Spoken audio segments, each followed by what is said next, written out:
Cabinet মন্ত্ৰী জয়ন্ত মল্ল বৰুৱাদেৱে অসমীয়া ভাষাৰ যি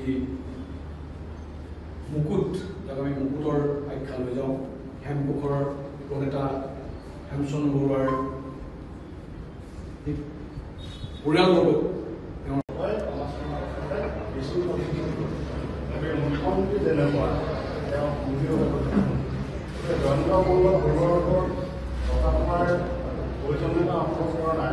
যিজন মন্ত্ৰী আচলতে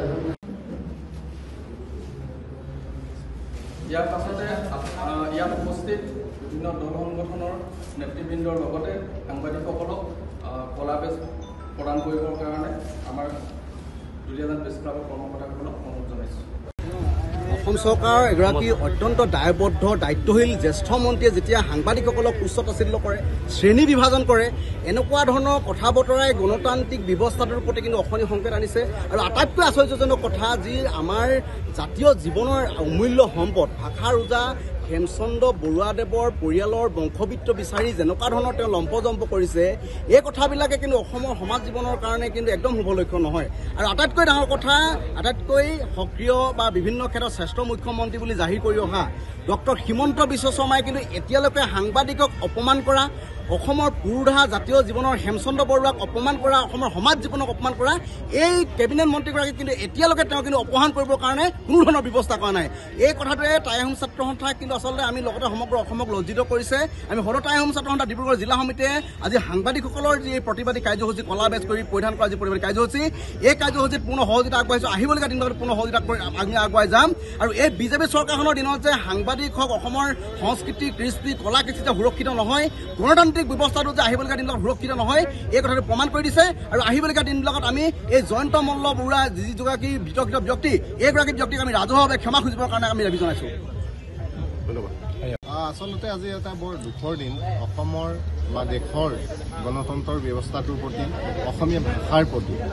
অসম চৰকাৰৰ এগৰাকী দায়িত্বশীল কেবিনেট মন্ত্ৰী জয়ন্ত মল্ল বৰুৱা ডাঙৰীয়াই যিদৰে সংবাদকৰ্মীসকলক, সাংবাদিকসকলক তুচ্ছ তাচ্ছিল্য কৰাৰ লগতে আমাৰ অসমীয়া জাতিৰ যিগৰাকী আমি অসমীয়া ভাষাৰ ওজা বুলি কওঁ হেমচন্দ্ৰ বৰুৱা ডাঙৰীয়াৰ লৈ তেওঁ যি বিতৰ্কৰ সৃষ্টি কৰিছে, যি প্ৰশ্নৰ অৱতাৰণা কৰিছে, ই আচলতে জাতিটোৰ বাবে শুভ লক্ষণ নহয়।